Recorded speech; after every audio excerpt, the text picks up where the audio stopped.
Hey, welcome to Q&A, where you ask your questions on faith and life, and I do my best to give a biblical perspective. Well, we have a good question we're going to jump into from somebody who is stepping out into the realm of romance.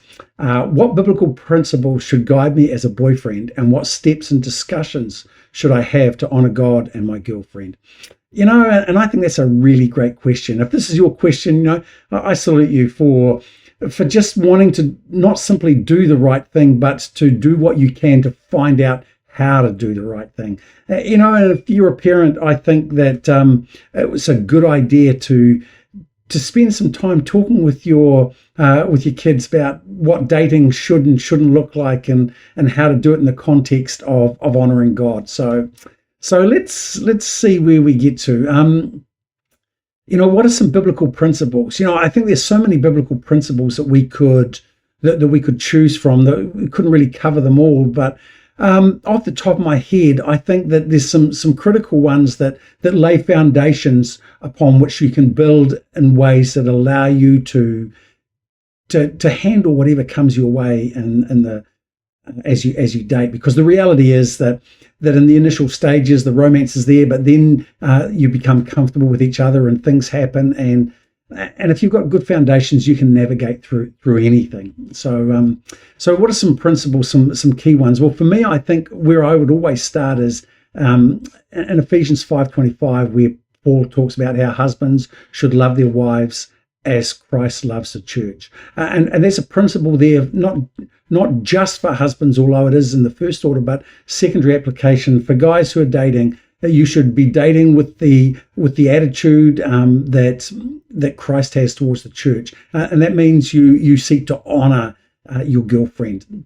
You genuinely want the best for her. You're not in it for what I can get. You're not in there to make yourself feel good, to fulfill your own sense of inadequacies and all that. You're genuinely wanting the best for the other person. You're genuinely wanting to see your girlfriend flourish and to grow and to become everything that she can be. And so your attitude should be as Christ's attitude to the church, to honor, to serve and not be served. In other words, it's about what can you do for the other. And that attitude of serving and others should be reciprocated as well, because it's something we're all called to. But as a guy, if you're dating, if you lay that foundation, then what you're showing is you're showing the other person what it means to truly be cherished for who they are, not for what they do, to be accepted for the person they are, not for the person they will become, just as Christ accepts us as we are, not for who we'll become, just as he meets us where we're at in order to help us become everything. I also think that, when I think about how Christ loved the church, he established boundaries for us, not to restrict us, to protect us. And so I would be very clear about drawing very firm boundaries, moral boundaries, that you don't cross, whatever that looks like for yourself. I know for some people they have rules around hand holding, for kissing and all those sorts of things. Now, different people will hold different views about that. That's fine, but you need to draw some boundaries to protect yourself, because in the very act of drawing a boundary, you are honoring your girlfriend and saying, because I care for you, because I honor you, this is the boundary, so that she feels secure and safe. There are also other boundaries that you would want to talk about, where those boundaries fall, and the way that you date, for example, for the way that you spend time together, what that looks like, so that you are protecting the reputations, you're protecting one another. So for me, that's an important one to start. Second one, I guess, would be to clarify values and expectations. I think of what it says in Amos 3, where it talks about how unless two agree together, they can't walk. So I think that you've got to discuss your dreams and desires to make sure you're on the same page, because it's too late to find out after the event. So early on, I suggest talking about hopes and dreams for the future, all those sorts of things, about parenting styles, expectations, role expectations, because if there's not agreement now, there won't be later. And so I think it's important to clarify values, expectations, as you're dating, not putting pressure on to say, hey, this relationship is going to inevitably wind up in marriage, but as the relationship progresses, as it's appropriate, talk about these things. I also think another one, I think of what it says in Proverbs 29:18, without a vision, people perish. I think relationships perish without a vision. So even dating, what's the goal? What if you're just dating to have a good time, I'm not sure that's a valid reason or a good reason to be dating as a Christian, but what's the goal? What's your vision for the future?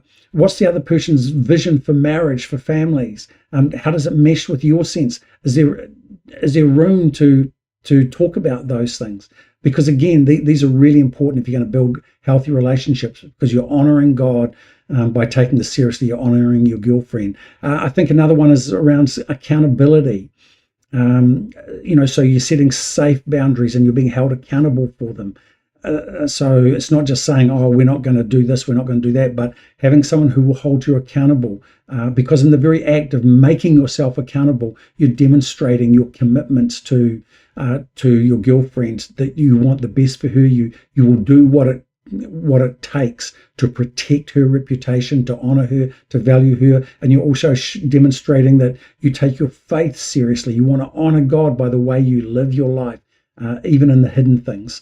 So, I could carry on, but I think those are some places to start, because then that gives you a foundation to determine whether there's a basis for a relationship, to explore something more permanent. It gives you something to talk about instead of just dating for dating's sake. It helps you get to know each other, what really makes you tick, the insecurity, so that you can encourage each other, strengthen each other. You become aware of how you work or can work together, and on it goes. And out of that, God will open the doors and show you what the next step is. So yeah, that would be my advice for some biblical principles to begin guiding you at this stage. But hey, I'd love to hear your thoughts. You feel free to post them in the comments below. But that's it for now. But if you've got questions on faith and life, feel free to jump over to slido.com, use the hashtag askhamish. I'd love to hear from you. But until next time, God bless.